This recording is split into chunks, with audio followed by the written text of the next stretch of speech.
선생님이 저한테 어떻게 박사가 그런 걸 했냐고 물어보는데 무슨 대답을 해야 될지 몰라가지고.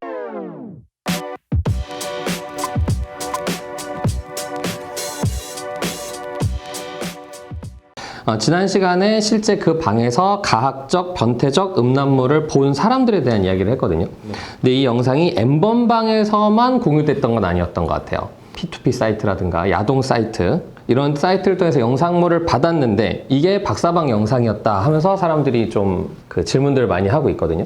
그럼 이 얘기에 앞서서 먼저 야동을 다운받는 그 자체가 혹시 불법적인 요소가 있는지. 청소년 이용 음란물은 아니고 성인이 나와서 찍은 이런 촬영물로 정의할 때 이걸 다운받는다고 해도 문제가 되지는 않습니다. 그러면 방금 말씀하신 대로 이 영상물이 아동 청소년물이라면, 그러니까 미성년자가 출연하는 것 같은 그런 영상이라면 뭐 처벌 받게 된다는 말씀이신가요? 성인이 나온 음란물은 처벌하는 규정이 없는데 아동 청소년 이용 음란물의 경우 소지를 처벌하는 규정이 있습니다. 많은 분들이 내가 다운받은 이 야동이 아청물일 경우를 되게 좀 걱정을 많이 하시더라고요. 법률 메카에도 내가 야동을 다운받은 것 같은데 이 사람이 미성년자인 것 같다 라면서 이렇게 올려주시는 분들이 되게 많아요. 출연한 자가 이제 아동 청소년, 그러니까 미성년자면 빼박 아동 청소년 이용 음란물에 해당이 돼서 그 관련된 법규를 적용을 받습니다. 다만 이제 불분명한 부분이 있어요. 이게 법이 단순히 아동 청소년뿐만 아니라 아동 청소년으로 명백하게 인식될 수 있는 사람이 등장한 음란물도 마찬가지로 아동 청소년 이용 음란물로 보아서 규정이 적용되거든요. 대법원 판례를 소개한다면 외관상 의심의 여지 없이 명백하게 아동 청소년으로 인식되는 경우여야 이 해당 법조가 적용이 된다.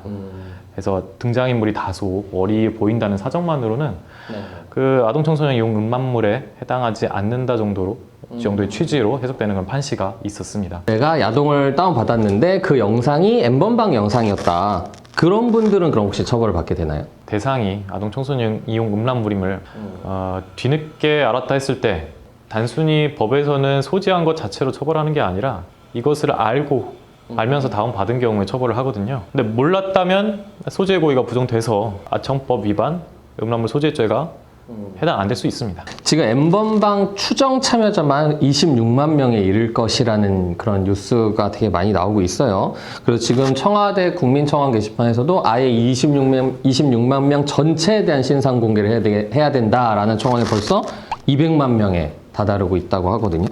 이런 분들에 대해서도 과연 신상 공개가 가능할까요?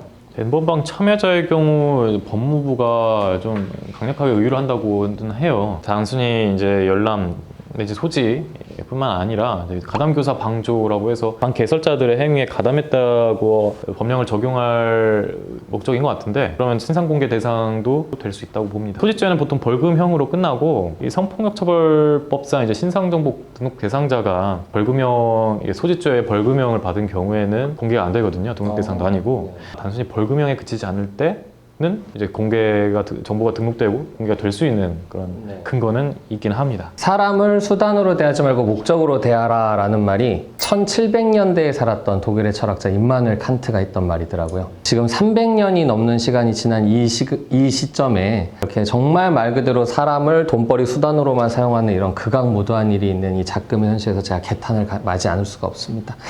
미성숙한 그런 아동이나 청소년에 대한 성착취 내지는 이제 강요가 그렇기 때문에 저희는 반드시 이 점에 대해서는 좀 우려를 갖고 경각심을 더 크게 가져야 된다고 생각을 합니다. 이번 박사방 사건의 주범이었던 조주빈 씨가 한 말처럼 이 일은 정말 악마 같은 일이었습니다. 제발 다시는 이런 일이 일어나지 않는 나라가 되었으면 더더욱 바랄 것이 없을 것 같습니다. 지금까지 법튜브 시청해주신 시청자 여러분께 너무너무 감사드리고 저희는 다음 이 시간에도 즐겁고 재밌고 유익하고 알찬 시간으로 돌아오도록 하겠습니다. 감사합니다.